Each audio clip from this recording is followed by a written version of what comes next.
Welcome everyone back to another episode of What the Tech. This is your host here, Onyeka, and basically we're still in season two where we are going through pretty much storytelling from different people in regards to their AI journey and how to lead through that level of uncertainty and also exploration with AI. And I have here a very amazing guest with us. And Chuck, please introduce yourself and let the audience know a little bit about who you are and what you do. Yeah, absolutely. I'm excited to be here, Onyeka. Thank you so much for inviting me to be on the show. My name is Chuck Fox. I'm a senior director for client development at ESI. ESI stands for Engineering Systems Inc. We are an engineering and scientific investigation firm. We have consultants in the engineering and scientific space scattered really all across the United States. We consult on a variety of different investigations. Thank you for mentioning that because I know I always leave it to the guests to explain because they know their job roles better than I do. Because I know what brought us here, Chuck, is AI. And hmm with regards to the whole concept of AI and everything to do with that, now I know you've done different roles across your career span and everything. hmm And I think one thing I see is like how you like to make complex ideas easy to understand, easy to Yeah. digest. So for you, Chuck, when AI comes up in a conversation with clients or colleagues or friends, what's the first thing people get wrong about AI that you find? Yeah, I think there are a lot of misconceptions about AI and how it might get used in the context of our work. I think one of the assumptions that is wrong is that AI will somehow act on its own, Right. that it's an autonomous thing that we could apply to a problem, and it would solve it for us. And I think that in the context of our work, forensic engineering involves investigations of really unique events that have happened. They're often, very complex. You're often dealing with, aircraft wreckage or Mhm. a damaged structure, perhaps a storm damaged building or a bridge. It's not like something that's happened before. And I think human thinking is a critical part of solving these problems.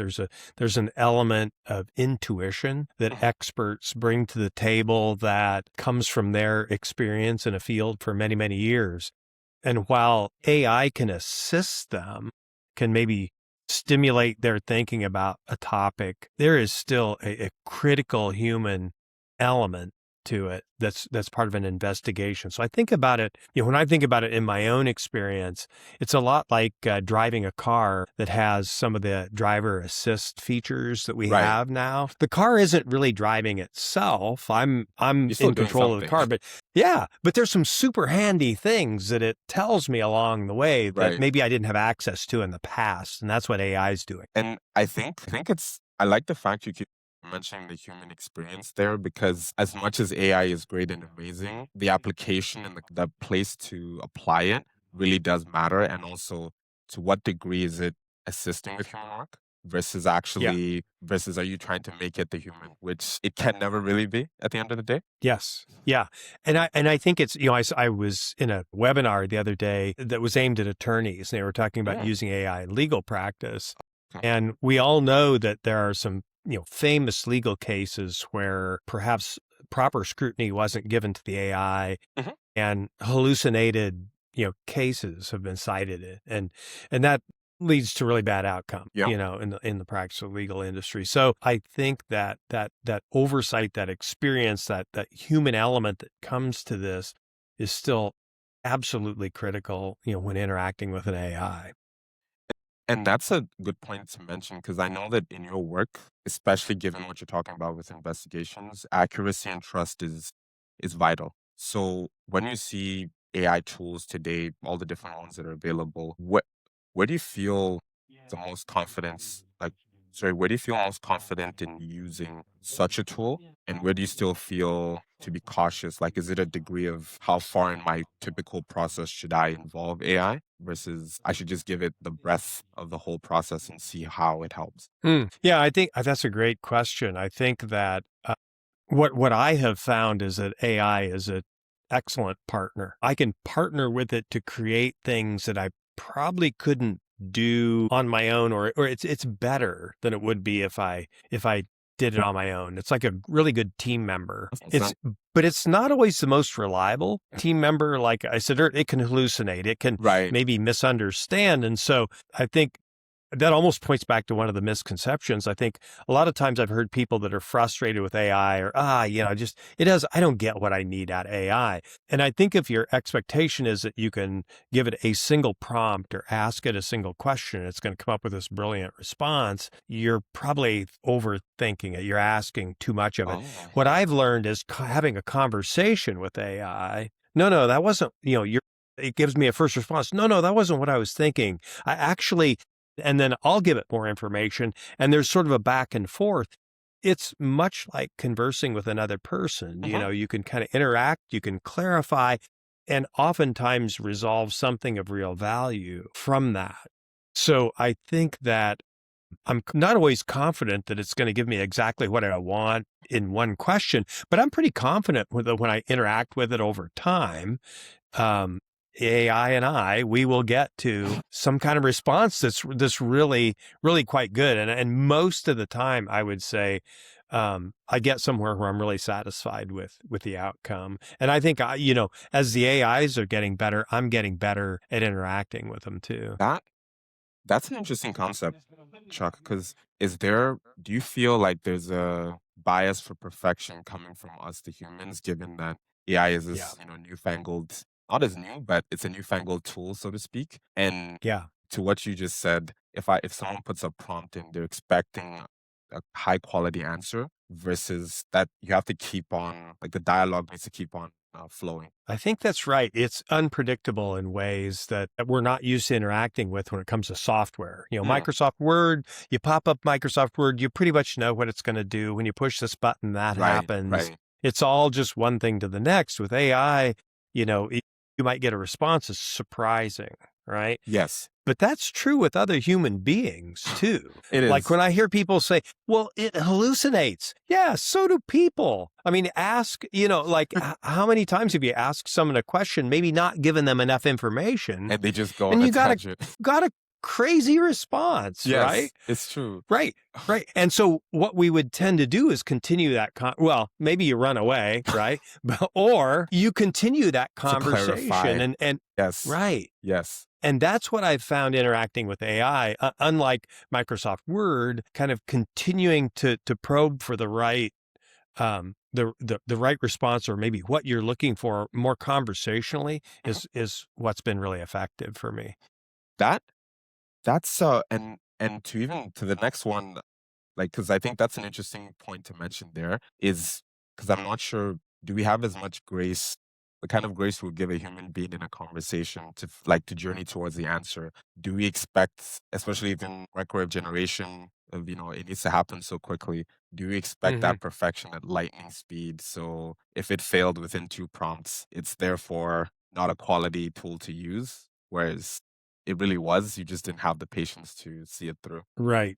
I think that's right. And, my experience, I should frame that, most of my experience with AI is in the context of creative writing. Mm, okay. It's not looking for detailed information or framing out something for an investigation. Okay. It's trying to express something about what we do. In my role now as client development, a lot of the ideas I'm trying to express are more synthetic in terms of the kind of things we do and how we can help clients and the Okay. technologies we might bring to bear in a general sense. And AI, I'm not asking AI to opine on some very specific scientific detail. And I do think, like we talked about earlier, a lot of that falls back into the human realm. I think there is value in interacting with the AIs perhaps early in the process. Mhm. To sometimes it'll come up with some ideas. It's like, I hadn't thought about that. That might be interesting. Now let me put that in the milieu of my ideas that I'm going to bring to this investigation. Oh, right. So sometimes it's really helpful early in the game to kind of get outside your own box Yeah, makes sense. and get some new ideas. But for me, when I'm producing something that I'm writing for maybe a more creative person, Mhm. a more creative purpose, the back and forth is amazing. Like It it is. is really remarkable how it It is. interacts. And And I think even like what are the kind of tools or workflows that maybe with you using AI they become more useful? Like I know for Hmm. me, for instance, the marketing vein, it's trying to ideate some campaigns where, trying Yeah. to even see it from end to end, if you were going to present it to your superiors, and also some other content pieces and ideas that you might not have thought of. So that's how it works on my side. But for you, what are some tools you find to use, or is it like, let's say another example, do you find you're trying to test like the same prompt across different AI platforms? Because I've tried that on my side and it's interesting to see the variance in quality as in Yeah. Copilot to ChatGPT to Claude AI and everything else that's out there. Right, right. Everybody says Gemini is the best right now. I haven't interacted with Gemini, and I think it changes Yes. from week to week. Which one's better, right? GPT drops a new version, and it's like, wow, this one's really great. Right. We talked about this a little bit earlier. Over time, I started interacting with the LLMs in the neighborhood of 2 years ago. So not Okay. at the very beginning, but a while ago. No, it's close enough. Yeah. Yeah, and the change over time, how they've evolved is It's dramatic. huge. Like Yeah. it's remarkable, but I think it's difficult also to untangle when you commit to one and Hmm. you sort of because it's learning you, It right, is. at the same time, right? And so when you commit to one and really start to like the creative writing process for me, whether it's personal reflections Hmm. that I want to write for just for my own purpose or for other things that I'm writing. It's learned my voice. It Yeah. knows things about my past. And so now, 2 years later, when I lean into it, and maybe I'm looking for a topic for, a post that I want to make, and I roughly have an idea, but I will ask it to, sort of, hey, let's brainstorm a little bit on, an upcoming post. And I'm kind of feeling this. And it will generate ideas and that back and forth, which is to me really creative, I right? agree. It's the early part of that really creative process. I value that interaction. Then I can go do something with that and write and do something in my voice and give it back to it when I'm maybe a little uncomfortable with some wording. I need some help with, I think this idea is coming through, but I'd like it to be worded a little better. Let's work on that. And it will sort of coach me through that phase. So I think kind of for me in terms of workflows, it's like early in the process, Hmm. it's really valuable. And then at the end of the process, it's really valuable. And I don't know, I might be making this up, but it feels like it knows what I'm doing. Like, oh, yeah, okay, I'll help you here. And then later, yeah, we had this conversation. I can help you with maybe this word would be better here, or let's restructure this sentence this way. Right. And it's not that it gets it right every time. Sometimes it misses badly, but it's really a great partner. And to that point, like in reference to what you mentioned about client development, has AI changed how you prepare for or manage those client conversations? As in, is it helping based on whatever data you're able to input? This is me assuming the AI tool you're using is within your own enterprise level encryption for Yeah. the data governance. Like, is it helping you to pull things relative to, I don't know, client, like the health of your client relationship?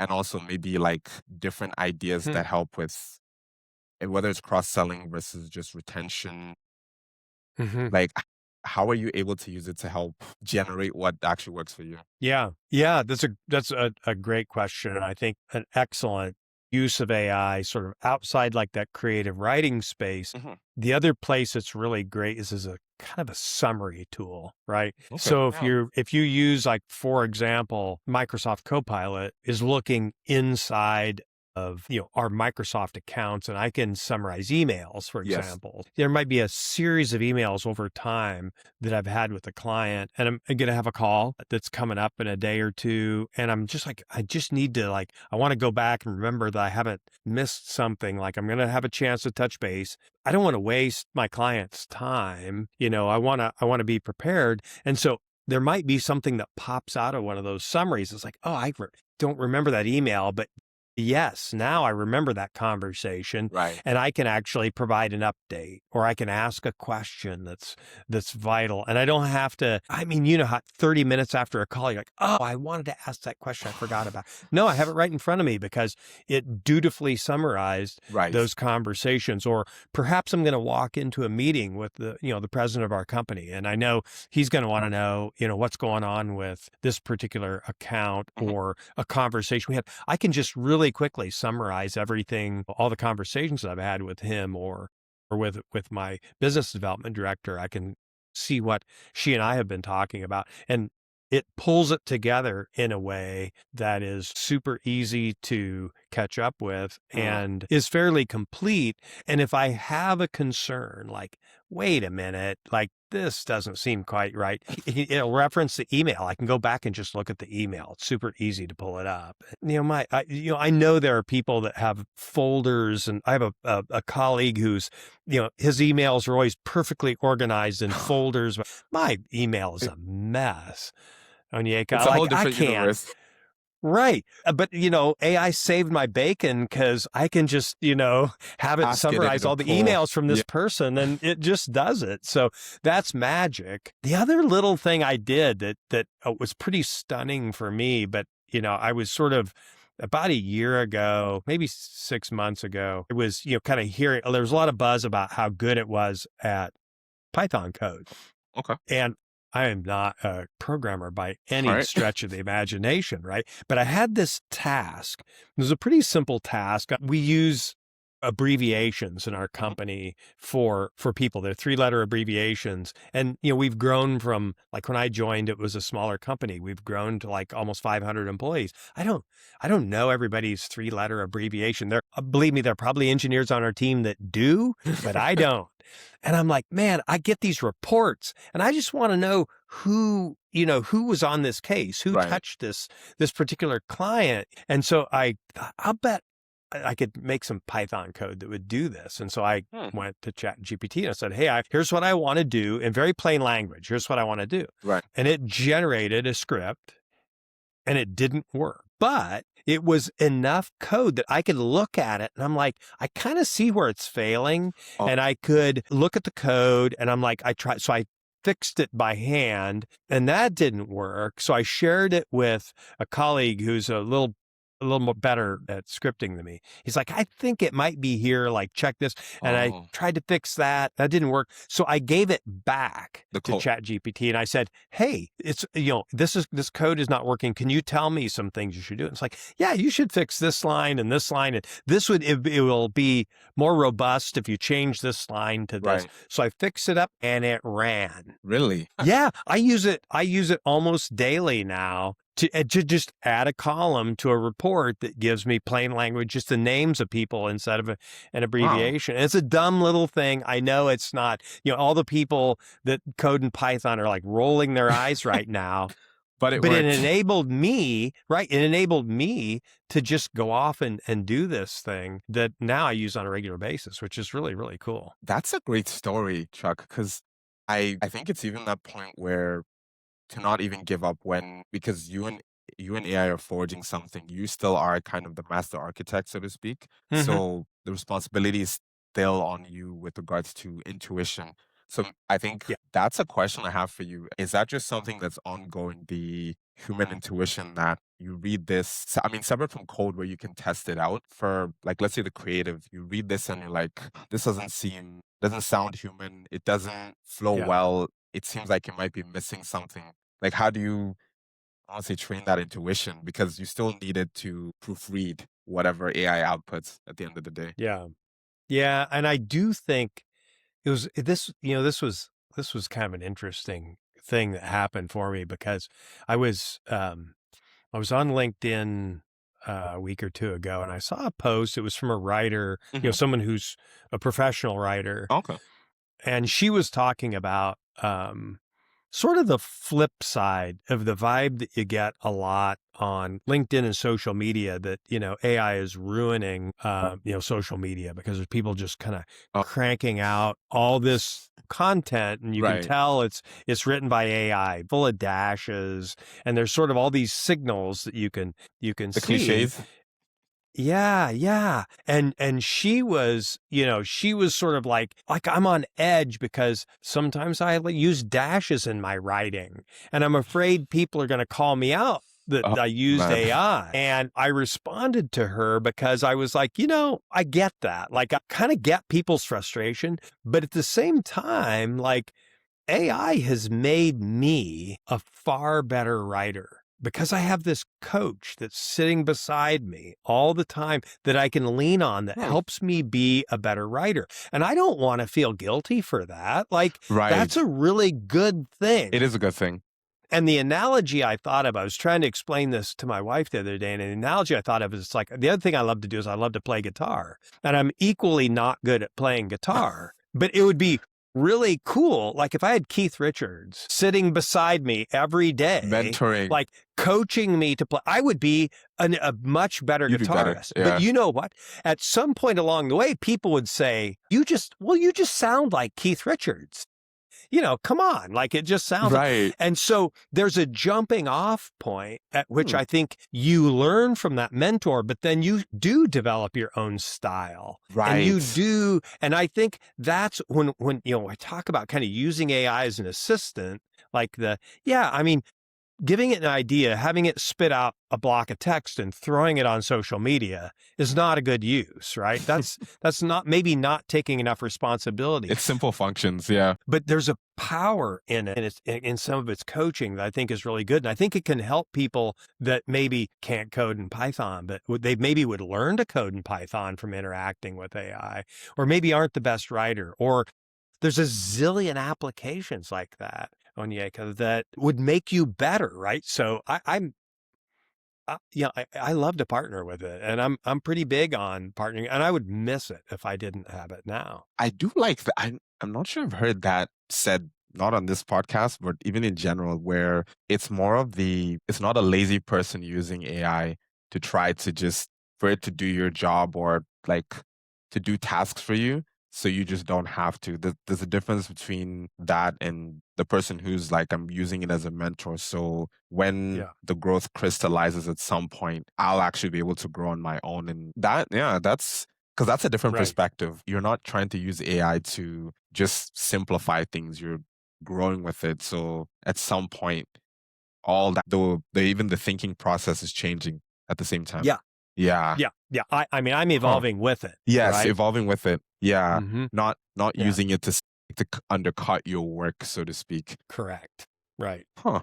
Yeah, that's because even with like what she's mentioning about the use of AI to generate content and everything, there is that topic of AI written books and all these other things like Yeah, that.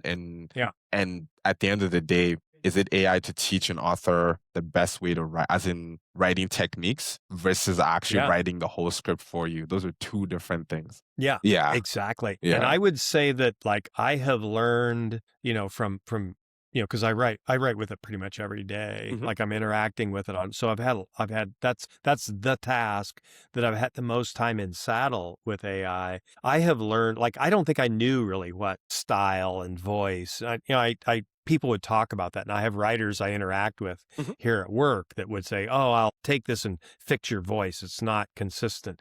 Now I know what that means Right. because I've been interacting and I'm Again and getting again. an organic sense of it, right? And that's learning. That's me. That's not the AI. And Chuck, did you ever feel rushed in that growth process, or was it very organic because you actually were getting to dictate when the learning happens? I think that's a great comment because I think you've got your finger on what's really valuable about it, right? Is that it's organic in a way that like I didn't even know that's what was happening. In Right. hindsight, I look back and I appreciate that's what was happening. I just wanted to write on a particular topic or sort of think it's a very creative, some sense cathartic process for Hmm. me to write and to articulate something well. There's just things that you go through and for some people the gym is therapy, and for some people there's all these things that are like that. And for me, writing is I've always wanted it to kind of be able to occupy that space, and it does now. And I think that you can learn things like in a classroom you're deliberately learning, right? But sometimes there's these really valuable lessons that happen organically, and I feel like this is one of them. So now this even brings me to this question here, where what skills do you think, Chuck, that leaders will need the most in the next 5 years with regards to AI as it's just becoming more prevalent? Yeah, it's a really great question because I think it's understanding a lot of what we've been talking about, this human AI interaction. Hmm. And I think that's where the value really resides. To think, oh, it's going to be AI, or to think, I don't want any part of this AI in my Right, organization or my team. It's my humans. I think that it's going to be the combination of AI, humans aided by AI that are going to win. And I think that, like we were talking about how that interaction works, as I watch people around my organization interact with AI, they all do it differently. Everybody right. kind of has this different relationship with it. And some are like, I'm like, wow, that is just unbelievably creative. Like, that is really cool. Like what you're doing with the tool. And I would have never Thought thought of about that. interacting Yeah. with it like that. So I think leaders need to give just the right amount of encouragement and training, but not be so restrictive that, hey, you've got to use it just this way, right? It's important to have guardrails, Yes. right? In an organization like ours, we've got to be very careful with how we handle information, everything from security issues that the IT team, Right. worries about and is on top of, to handling a client's content and information we might provide to a client in terms of being transparent and thoughtful in terms of how we do that. There are guardrails, but within that space, I think the freedom for people to creatively interact with these tools, even on a given team, you're sort of augmenting the capability of that team in a really unique way. And I think giving this AI human interaction the space to grow and really contribute is going to lead to teams that just move faster and faster, that solve problems more quickly, better. We can consume really large volumes of data that, Right. would be difficult as a human. But, if you put AI to some of these more tedious tasks, we can get to information more quickly. And I feel like the real win lives in that human AI interaction. Well said, because I think it's what you said, those guidelines for safety, but then also it's not to stifle the creativity because every employee, depending on their own interaction and their own perception, could spark so many different things depending Yeah. on how they interact with AI. I know even for me, sometimes I even see it as even using it to address like process gaps. So maybe Hmm. even creating like there's a difference between creating a process document to help with an internal situation or an internal gap versus using it to generate an idea to help with an external approach. So Yeah. though like even having that mindset is completely different, but every organization could do that. Right. And it could come Right. up with so many different things. That's right. Right. And oftentimes it will surface a point of view, a lens Mhm. that maybe you weren't looking through for a variety of reasons. And that becomes instantly, like, you've had this experience too, where something comes out of the ad. It's like, man, I didn't think of it from that perspective. But now that I see that, I can think, I appreciate that. Right. And those are really valuable learnings. Yeah, and I think another one is where sometimes when you're asking it to critique something you've done, and Mhm. it gives you good critique where you say, "Wow, I missed this altogether. I only got a Yeah. B. That's why did I get a B?" And then it tells you why, and you say, "This makes Yes. sense." Yeah. Yeah, you're right. Yeah, you're right. Yeah, I think that's right. And I think, the converse of, when it gives you something and you're like, wait a minute, what's this? And then you think, yeah, I didn't tell you that. And I give it this piece of information. It's like, you're right. If I now, given that information, I can give you something else. Right. So important, so important. But, when you interact with it this way, you sort of appreciate, like, if I were to trust this in the blind, just ask it a question and assume that the answer coming back was going to be 100%. valid or even reasonable, Right. it's just not a good assumption. No, it's true, and it's interesting that you still have to be cautious while still interacting with it, but you're still open enough to allow that dynamic to flow between the two sides. Yeah, Because if you're too cautious, you won't really get into the fullness of what AI could do for you from yeah, a yeah, creative discovery perspective. Huh. yeah, That's yeah. Yeah, I agree. I feel like it's a very it's a very human-like interaction. And that's probably evolved more over time as they've Mhm. improved. Well, there was I can't even remember the name of this tool, but it was a AI that I downloaded to my phone, an app, and you could have a conversation with it. And I was having a conversation with it, and my wife came in the room. It's like on a weekend, and I'm having a conversation with this. And she's like, you know how people are when you're on like a conference call, you're like, Yeah. who Who are you who are you who are you talking talking to? to, right?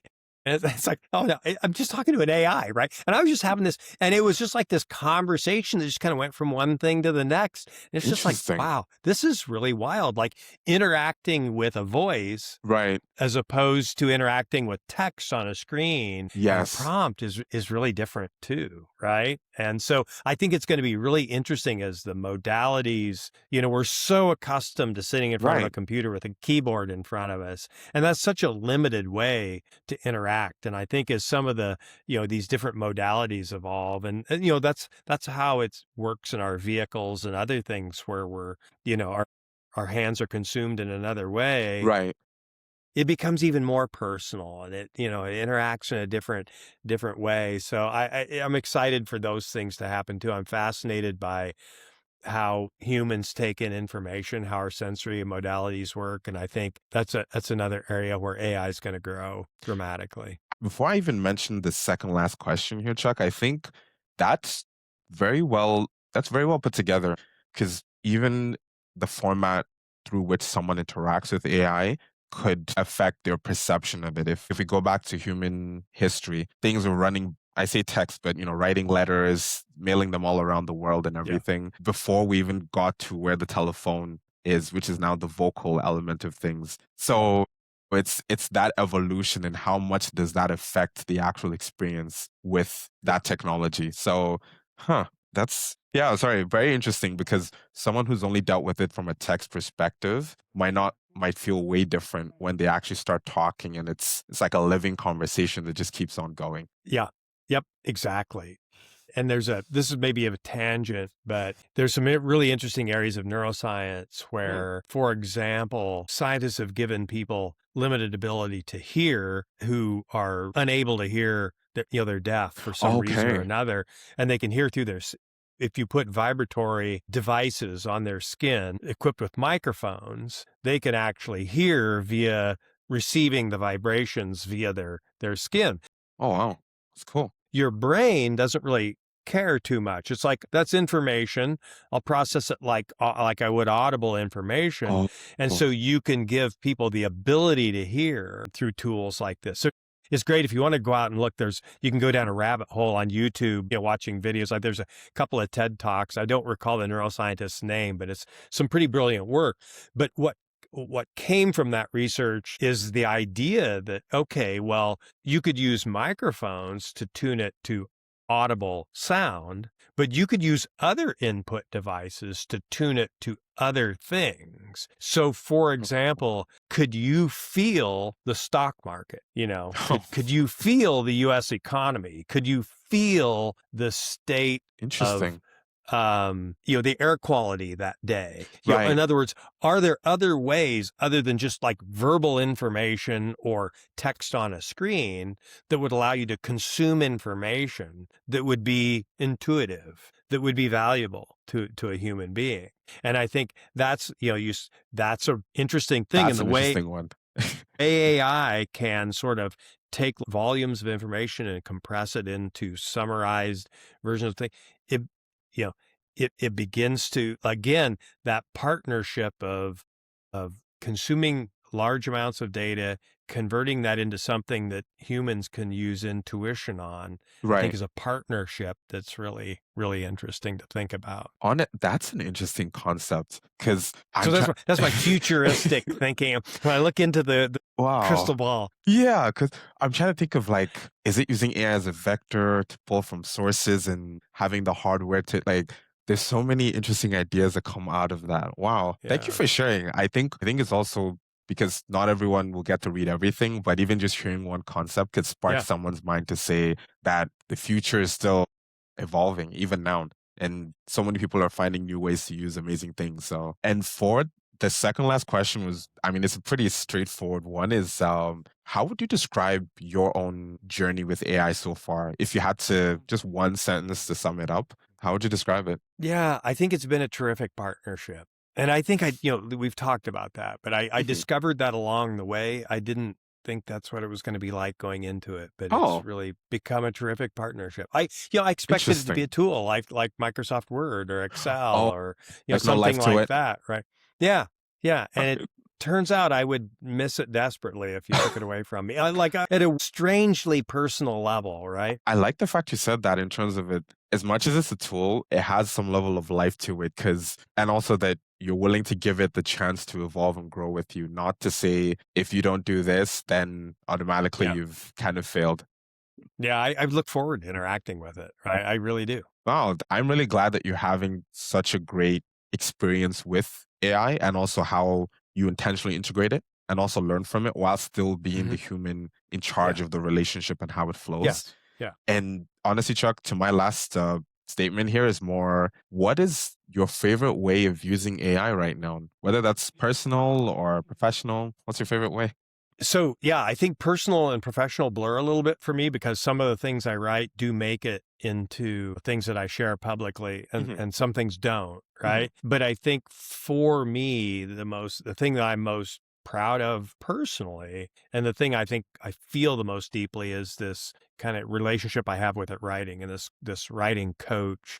I think fondly, I've been really fortunate to have terrific mentors over time that have mentored my scientific career and my professional career. And I've never sort of been brave enough to say, I really need a writing coach. I should go find a human that would work with me and improve my writing. I could, this relationship developed with, Microsoft Copilot and Chat GPT that, they've coached me. And it's funny that I feel personally like I should credit them. Right. I guess that's how you say as mentors As mentors, because it's true.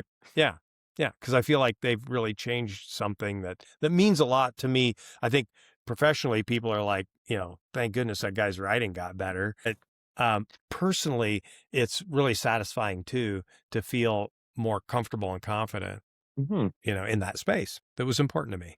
I think AI can be a tool that's available that technically is available for everyone to use. There's a free Yeah, version, but how deeply you go and how much you evolve is really up to you. So I'm yeah, definitely glad you gave yourself that grace to want to do that and also to see the fruit of it like down the line is it's yeah, it's a really good story. So thank you so much for sharing yeah. that, Chuck. Absolutely. And I'm really thankful that, ESI took a really critical look at AI in the very beginning and has continued to do so. We have teams dedicated to looking at AI, to evaluating how we should be using AI. So we were provided with secure licenses of AIs to begin with so that we could explore some of these things in a safe environment with the right guardrails Ah, set. And those guardrails initially were very tight. And as we've understood more, we've sort of kept them at the appropriate places. And that gave me the space and the permission, to explore and learn the things I have.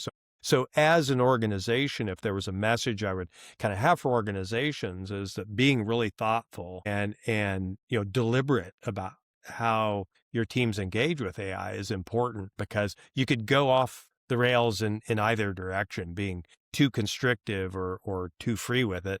And I think so far we've hit the right note. well, that's some music to my ears. And I say thank you so much again, Chuck, for Yeah. again sharing your story. Thank you so much to our listeners. Really do appreciate you tuning in. And until next time, have a great day. Thank you, Onyeka. It's a pleasure to be here.